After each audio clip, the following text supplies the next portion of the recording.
برم دست به داخویانه خود دکین توای حوالا دعوتی دقیق ریز گفتن دکین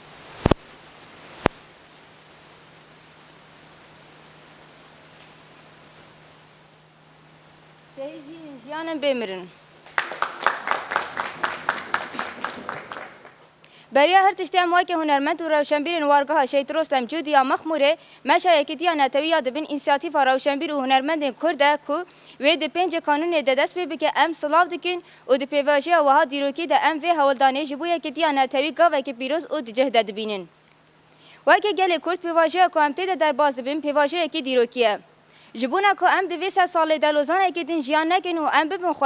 خودان ستادوی که د کنگران نتوی بلاس ورل دار خستن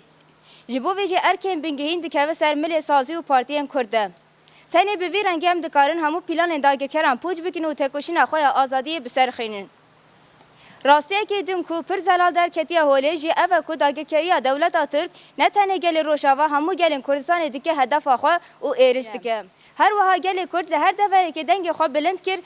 دا که دقاده اول ناسنامه اخواه آنتوی خودی درکت افریقین داگه کریه دولت ترک د شخص حکومت AKP اردوغان ده اراده گل باکور روشلات سوریه به همون تو گل نوی وکه کرد عرب آشور چرکس ارمن و سوریان هدف دگیره برخودان گل کرد گلن هرم و شروان آزادی لروشاوای کردستانه همو گلن جهان باندور کرد و لدردور آخا کم کرد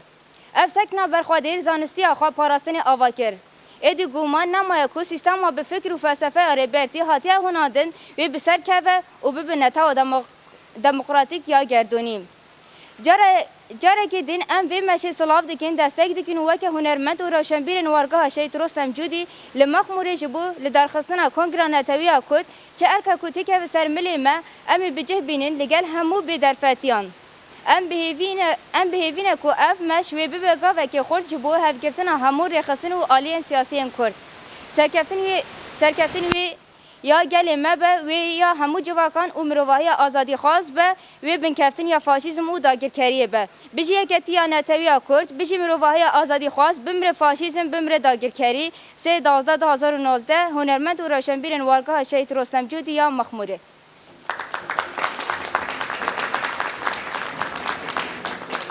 بیشی یکیتیا گله کرد بیشی یکیتیا گله کرد بیشی یکیتیا گله کرد